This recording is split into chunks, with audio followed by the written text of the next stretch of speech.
Ancien maire et toujours élu local, je connais bien votre métier.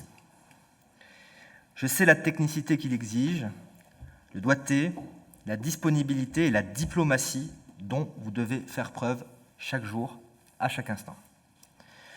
C'est un métier d'autant plus exigeant aujourd'hui, alors que nous faisons face à des contraintes budgétaires qui s'accentuent, à la question majeure de l'attractivité des métiers territoriaux, notamment en raison des marges réduites sur les rémunérations et les perspectives d'évolution de carrière.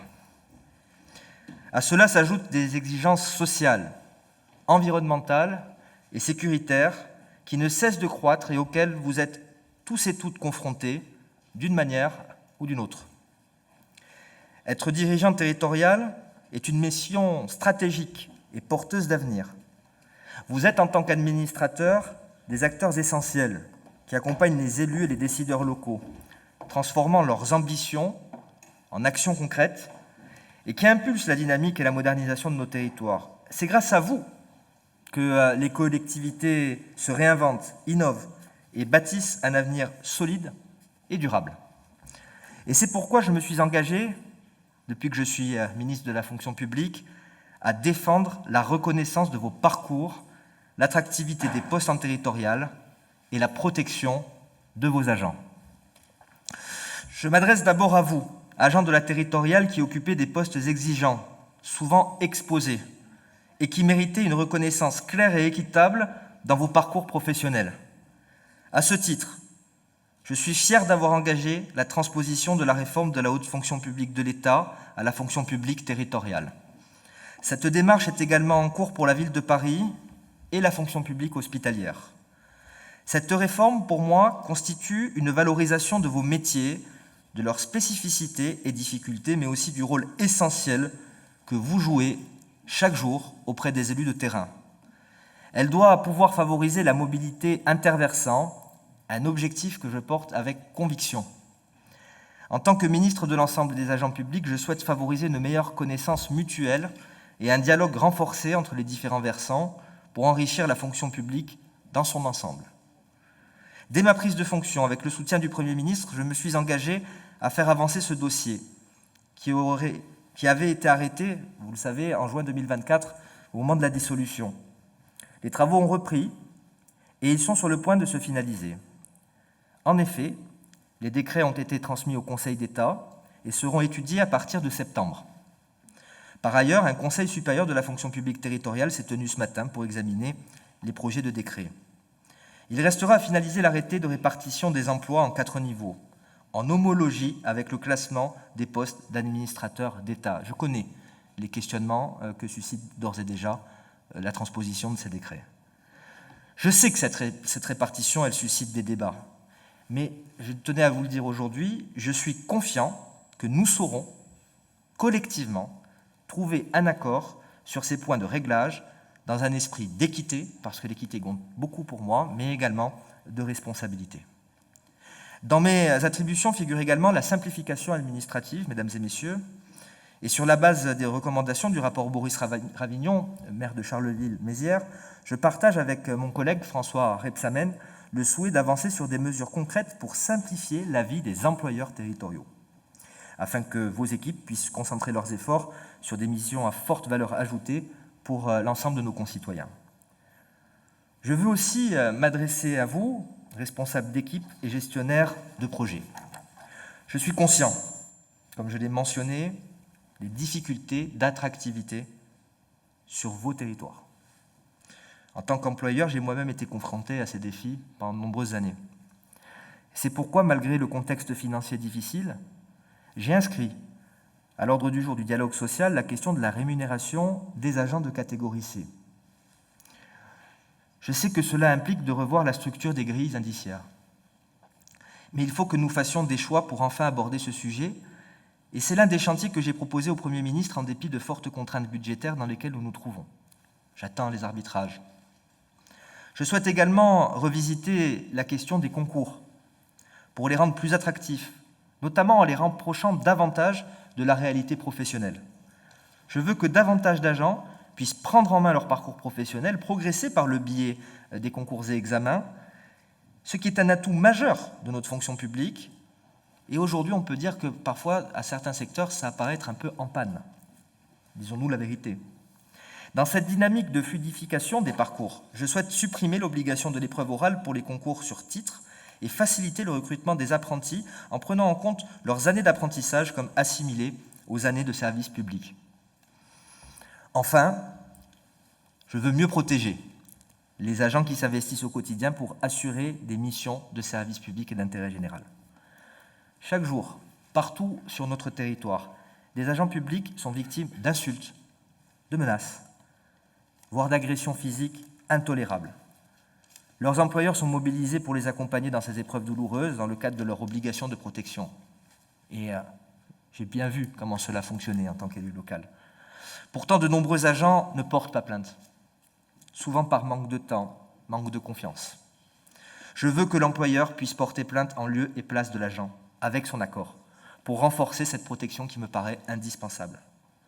Dans un autre registre, je me réjouis du vote la semaine dernière par le Sénat de la proposition de loi portée par Isabelle Florennes sur le déploiement de la protection sociale complémentaire pour les agents de la fonction publique territoriale. Le gouvernement l'a soutenu, j'avais pris l'engagement dès mon arrivée au ministère d'avancer sur ce dossier.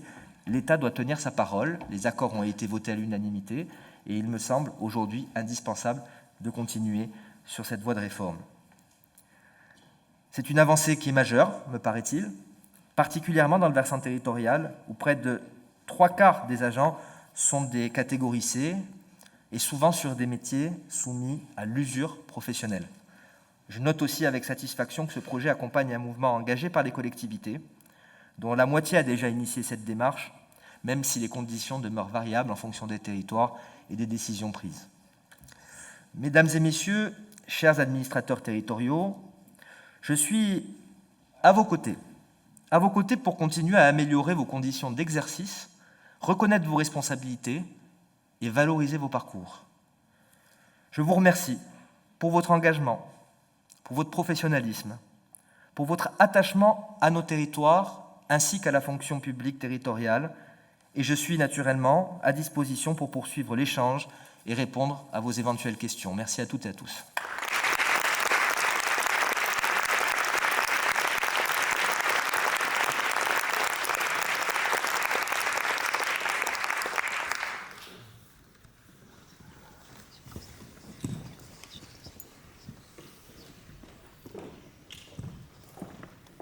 Merci beaucoup, Monsieur le Ministre, pour ces mots. Merci aussi pour votre visite. Nous sommes très honorés que vous veniez clôturer cette première journée de congrès.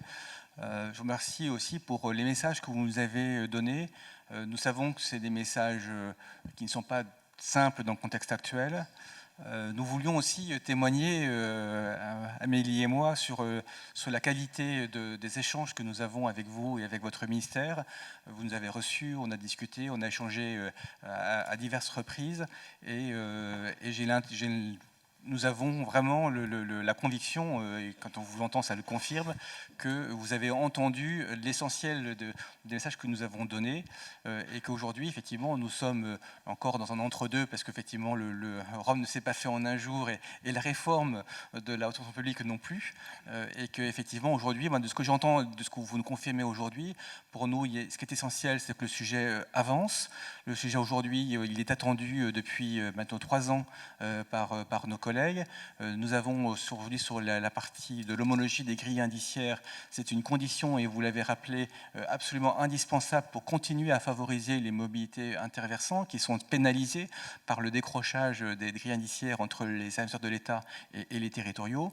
Et je pense que c'est vraiment quelque chose qui est attendu. Je pense aussi que les grilles et les échelons, et je parle devant moi comme devant notre vice-président en charge de ces sujets et qui est bien plus expert que moi, et que globalement, nous, ce que nous voyons, c'est que c'est des grilles indiciaires qui sont qui reconnaissent davantage justement l'évolution de nos carrières, où en entrée dans la carrière, aujourd'hui, il y a une accélération par rapport à notre système actuel. En milieu de carrière, il y a également une amélioration.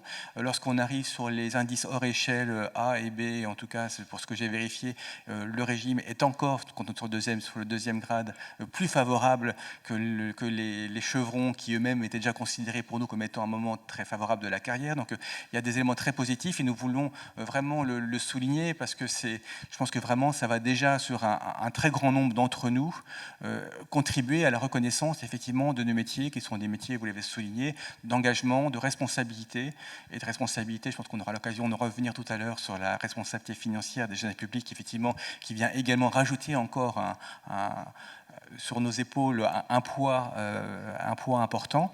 Et donc vraiment, je pense que ces éléments-là, on voulait le signaler, ainsi que l'homologie également des plafonds d'origine indemnitaire, qui effectivement ce sont des éléments très favorables.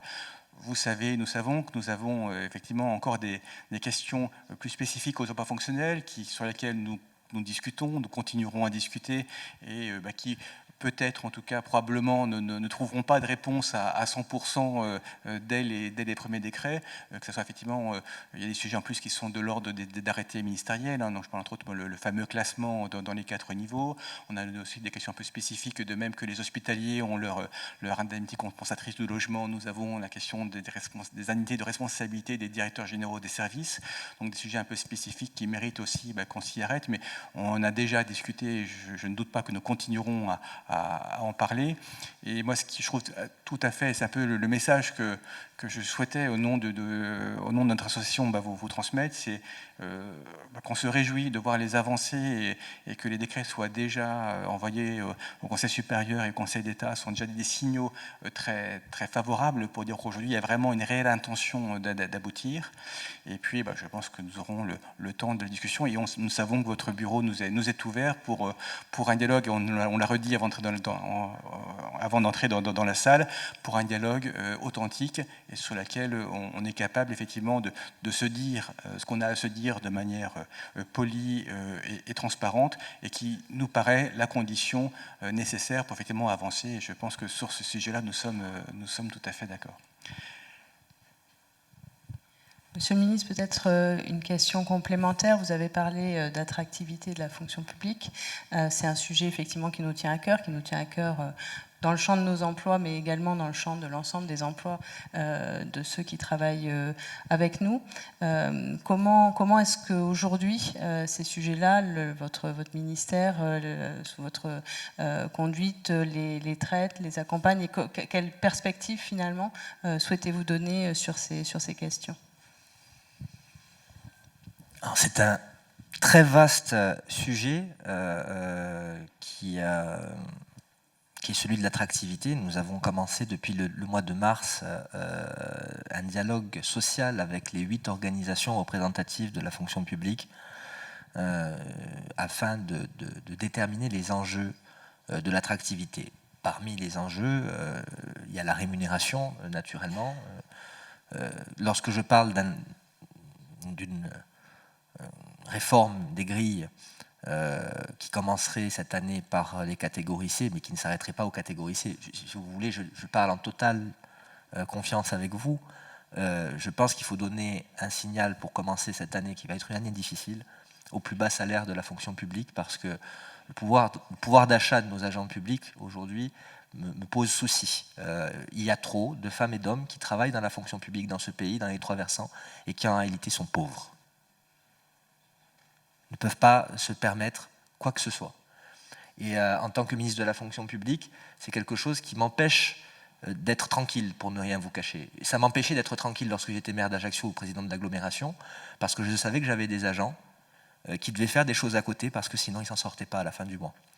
Donc à un moment, il y a une réponse à apporter à la base de la pyramide, qui en plus, comme je l'ai dit dans mon discours, est souvent sur des métiers usants, physiquement, qui fatiguent plus que d'autres activités. Ceci étant dit, il y aura également dans mon projet qui demande à être arbitré, encore une fois, je prends toutes les précautions.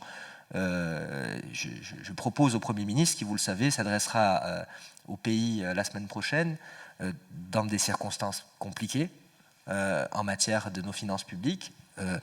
Et dans le projet que je présente, c'est un projet triennal qui fera les B ensuite, et puis après les A. Donc il y a la rémunération. Ensuite, il y a les conditions de travail. On le voit bien aujourd'hui, il y a toute une question autour de la conception même de sa vie au travail,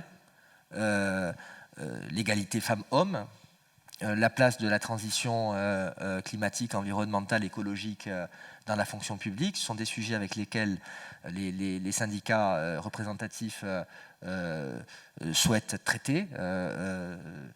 Quand je parle de protection sociale complémentaire également, c'est aussi une petite capsule qu'on voulait insérer afin de rendre les métiers plus attractifs. Quand je parle de protection, je le fais exprès dans le discours.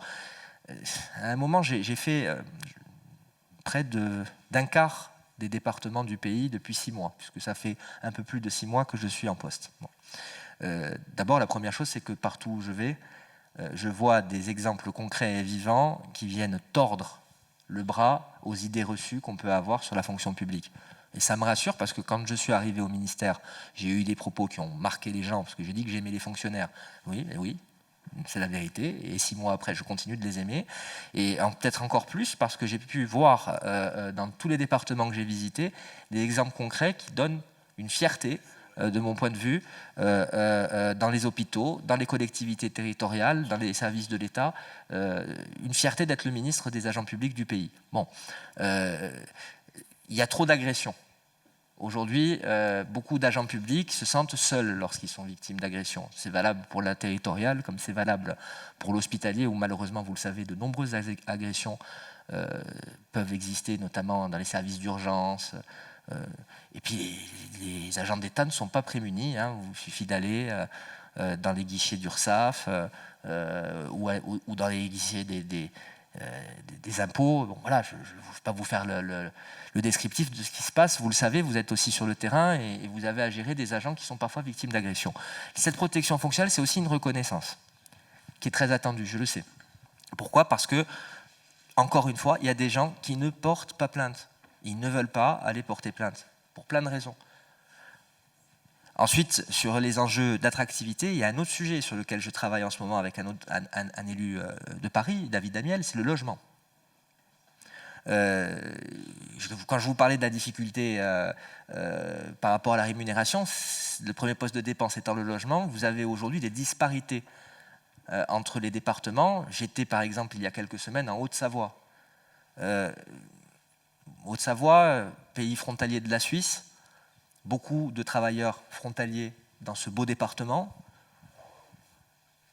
Montant du SMIC de l'autre côté de la frontière, 4 500 francs suisses. On est à peu près au même niveau de l'euro, donc 4 500 euros, le SMIC. Des frontaliers rentrent du côté français tous les soirs, donc ils se logent en France, les prix de l'immobilier augmentent, les agents publics des collectivités territoriales, de l'État et de l'hospitalier ne peuvent pas s'aligner. Donc il y a une proposition de loi portée par David Amiel. Le gouvernement la soutient. Et je me suis exprimé, alors elle a dû être interrompue, vous connaissez les temps parlementaires un peu tempétueux que nous vivons avec des règles du jeu au fonctionnement au Parlement où quand il est minuit, on ne peut plus traiter le dossier et le texte en question. On a commencé la discussion générale de ce texte avec Valérie Létard, qui est ministre du Logement, et David Amiel, qui est le rapporteur de la loi, et ça s'est interrompu. Nous allons faire en sorte que le texte soit réinscrit à l'ordre du jour de l'Assemblée nationale pour qu'il soit voté. Je ne vois pas pourquoi est-ce qu'il ne serait pas. Il y a un sujet qui est très important, hein, celui de la clause de fonction, vous le savez, pour les logements, à savoir, pour faire simple, quand vous êtes agent public, vous avez le droit au logement, notamment au logement social. Quand vous ne l'êtes plus, pour une raison X, Y ou Z, à un moment, l'appartement doit être restitué à une personne qui exerce une fonction publique.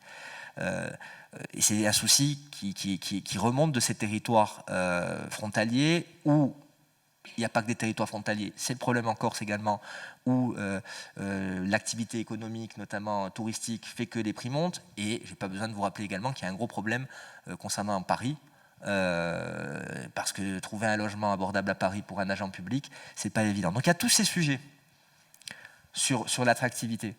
Et ensuite, je pense qu'il faut qu'on définisse ensemble, et là je le dis aux employeurs territoriaux, je le dis aux organisations syndicales, je le dis à celles et ceux qui représentent nos agents publics dans leur diversité, et tout comme vous, qu'on essaye de construire ensemble le profil de l'agent public de 2050, parce que nous sommes en 2025, dans la deuxième partie de l'année de 2025, et que 25 ans, ça passe très vite.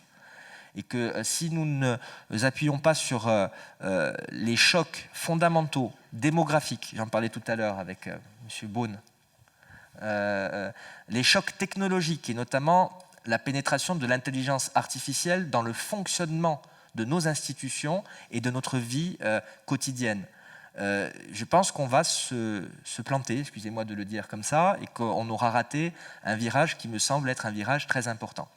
Donc pour l'attractivité, pour la redéfinition de ce que sera un agent public d'ici 25 ans, pour essayer de tracer ce chemin dans une période particulière de notre histoire, comme il n'y en a pas eu beaucoup au cours des 50 dernières années. Il ne faut pas se voiler la face, il faut arrêter de dire aux Français que tout va bien se passer, qu'on est sur un chemin pavé de roses, parce que nous sommes une grande nation, nous sommes un grand pays, qui a des acquis, etc. C'est vrai, nous sommes une grande nation, nous sommes un grand pays, nous avons des traditions auxquelles je suis particulièrement attaché et que je défendrai jusqu'à la fin de ma vie, mais nous sommes dans des périodes de transition profondes. Et il ne faut pas en avoir peur, mais il ne faut surtout pas dire aux Françaises et aux Français qu'il ne peut rien leur arriver et que tout va bien se passer si on ne fait rien. C'est en tout cas ma conviction en tant que ministre, en tant que responsable politique. Donc voilà un peu l'idée qui est la mienne pour l'attractivité de la fonction publique et sa redéfinition dans les prochaines années. Monsieur le ministre, pour continuer, alors juste avant de poser ma question qui est en lien avec ce que vous venez de nous exposer, déjà vous remercier encore une fois d'avoir redonné l'élan à cette réforme de l'homologie qui est très importante pour nous. On a confirmé aussi le fait qu'on a des échanges qui sont constructifs et qui sont vraiment de qualité avec vos équipes, et puis prendre note aussi du fait que le travail, notamment sur la question du classement des emplois, continue, y compris jusqu'en septembre, et que nous on continuera à proposer des classements faire des propositions qui sont en lien avec le niveau d'engagement et de responsabilité des emplois publics que vous avez cité tout à l'heure. Une fois cet aparté, donc vous remercie encore à nouveau, une fois cet aparté fait, en lien avec le sujet de notre congrès, qui est effectivement le management dirigé dans la certitude, dire que sur la question de l'attractivité et de la rémunération des agents publics, ce qui ressort beaucoup dans le milieu territorial, notamment quand on discute avec nos élus, c'est pas tant le sujet, d'ailleurs vous l'avez confirmé en tant que maire, vous y avez été très soucieux, c'est pas tant le sujet de l'attractivité, c'est plutôt la difficulté pour les élus, les exécutifs locaux, à gérer des décisions qui sont parfois prises de manière un peu directe, abrupte, avec un manque de visibilité. On a d'ailleurs entendu tout récemment une prise de position autour de la décorrélation des points d'indice sur les trois versants. Peut-être l'occasion de vous dire qu'à l'ATF, on y est relativement défavorable, parce qu'on pense qu'une fonction publique, elle doit être unie pour toutes les raisons d'ailleurs d'équité, mais aussi de passerelle que vous évoquiez tout à l'heure. Donc j'arrive à ma question. Dans un monde en incertitude, et si vous deviez faire abstraction de la situation politique actuelle, dont tout le monde mesure la complexité, vraiment, je pense qu'on est tous conscients. Si vous deviez faire abstraction de ça, comment est-ce que vous pourriez vous projeter dans une relation avec les collectivités où vous pouvez dire, voilà, employeurs territoriaux, on a un sujet d'attractivité, on a une trajectoire à tracer sur une durée à définir, et on est capable de décider ensemble qu'on va porter l'effort de telle manière à ce que cet effort-là soit absorbable, et puis consenti, et qu'on évite de tomber dans des postures qu'on peut peut-être déplorer tous quand on décide finalement de faire ce que tout le monde a besoin, c'est-à-dire de revaloriser le point d'indice, par exemple, etc. C'est une question vaste. D'abord, je ne peux pas faire abstraction de la situation politique, je suis obligé de vous le dire. Comment faire abstraction de cette situation politique ? Il est possible qu'au mois d'octobre, novembre, vous ayez un autre ministre de la fonction publique. Et quand j'ai signé, je le savais. Donc ça, déjà, la problématique... Vous voyez, ce que j'ai essayé de faire quand je suis arrivé au ministère, c'est de faire en sorte que l'État tienne les engagements qu'il avait pris. Notamment sur ce qui m'amène à évoquer la protection sociale complémentaire, mais également la transposition de la réforme de la haute fonction publique à votre versant. Parce que je trouvais inacceptable que des choses qui avaient été annoncées, votées, ne soient pas mises en œuvre. Et je souhaitais qu'à travers ma modeste personne, l'État tienne ses engagements. Ensuite, les perspectives, je ne peux pas vous, comme on dit en mauvais français, spoiler ce que va dire le chef du gouvernement dans quelques jours, mais mon petit doigt me dit que ça ne va pas être simple. Ça ne va pas être simple, qu'on va avoir des efforts à réaliser. C'est pour ça que moi, je veux pas que... Je dis souvent à mes interlocuteurs, je ne souhaiterais pas être le ministre où il y a un grand bol immense de sel et une sucrète à côté pour faire passer le bol de la salière qui prend toute la pièce.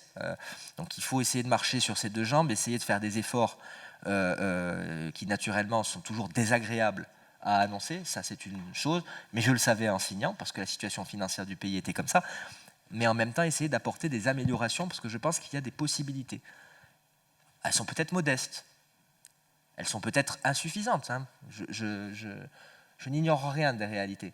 Par exemple, moi il y a un sujet qui me carabuste depuis des semaines et des mois, c'est votre responsabilité.